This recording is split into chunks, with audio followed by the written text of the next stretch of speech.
Ernest, okay. I need to pause for a second here because I have this really annoying AI-related beef that I need to express, and I'm going to use this podcast to selfishly do that thing.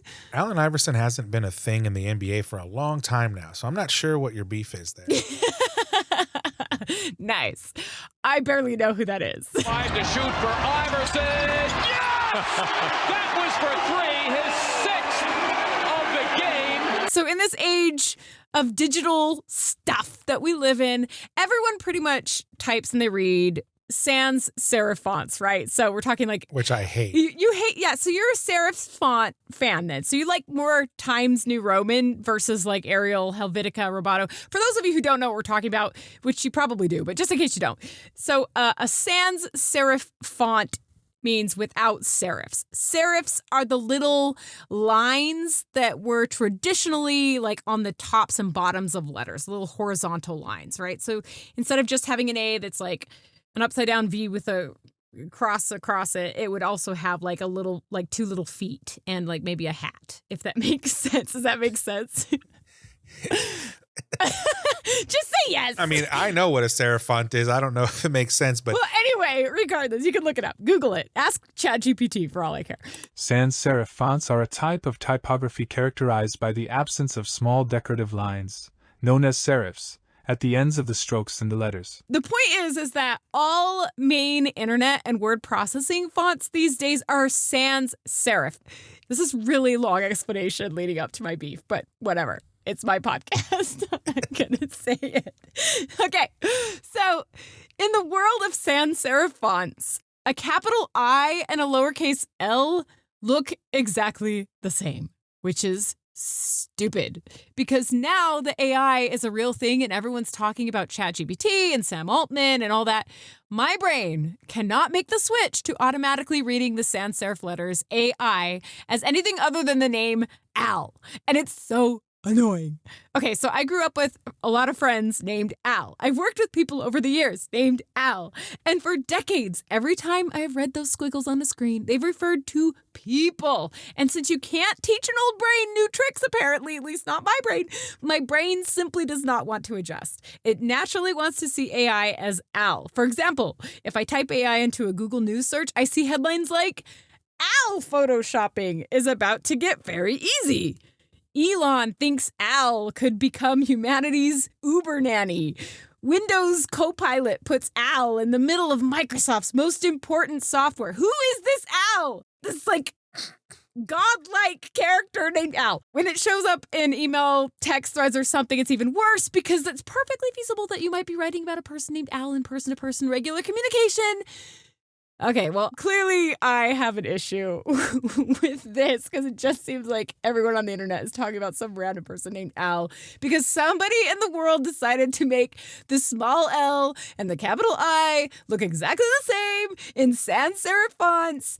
And in handwriting, it's even worse because then you can also throw the number 1 into the mix to amp up the confusion. And in fact, I think that comedian Brian Regan does a bit about the small L issue. Sometimes you'll get a confirmation code that includes zeros and O's.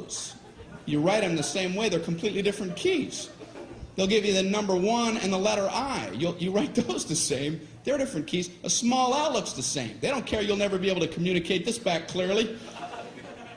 I'd like to give a code to these people for their big vacation. Here's your confirmation code. You're going to need this for your vacation. Are you ready? Okay, it's 1 1 I 1 0 0 0 0 0 I 1 0 0 0 1 I small L. Okay, thank you for going on this journey of annoyance with me, Ernest. Well, and listeners, if I don't cut this out. Well, let me tell you, I've hated sans serif fonts for a lot longer time than probably you have. And for me, it all comes back to one thing.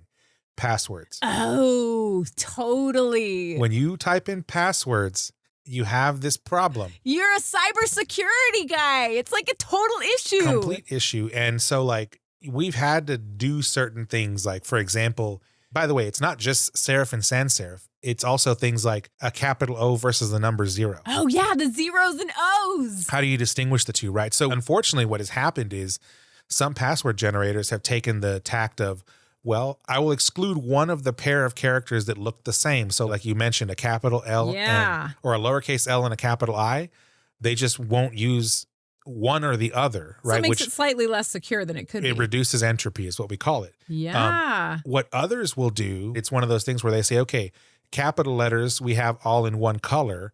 And if there's a lowercase letter or any of them, we put them in a different color. So like white versus blue. And then the O versus 0, they'll put like a slash through the 0. Yeah, the 0 to slash. indicate it's a 0.